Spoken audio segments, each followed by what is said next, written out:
This is a true story about 5 adventure enthusiasts who went to explore the Gulu cave. 4 of them entered the cave and mysteriously disappeared. When they were found, they were all huddled together, lifeless. But what exactly did they go through?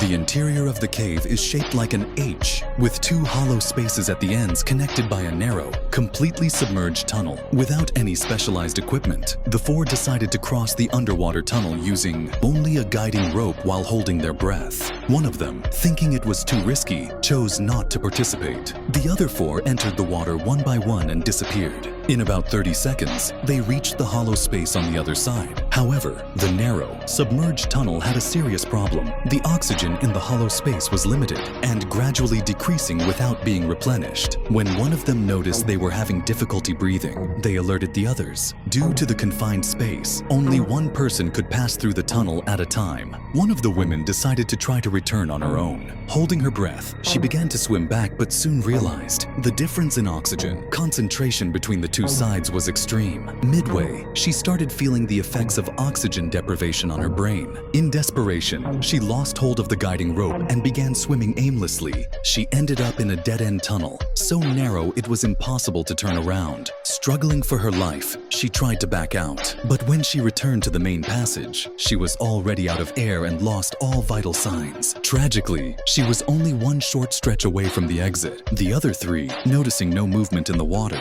assumed she had already made it out safely. Another member held their breath and dove in. As they approached the exit, they found the companion's lifeless body blocking the tunnel. They desperately tried to push through, but her body was firmly wedged in the passage. With no space to turn back or move forward, they also succumbed. The 2 remaining members, unaware of the tragedy, repeated the same mistake, entering the tunnel one after the other. The already narrow passage became completely blocked by the bodies. All of them died facing unimaginable despair, staring directly at the exit. The only person who had stayed outside, worried after an hour without any news, called the police. When the rescue team drained the water from the cave, they found the bodies twisted and huddled together, evidence of the terrible suffering they endured in their final moments. After this tragic event, the cave was permanently sealed.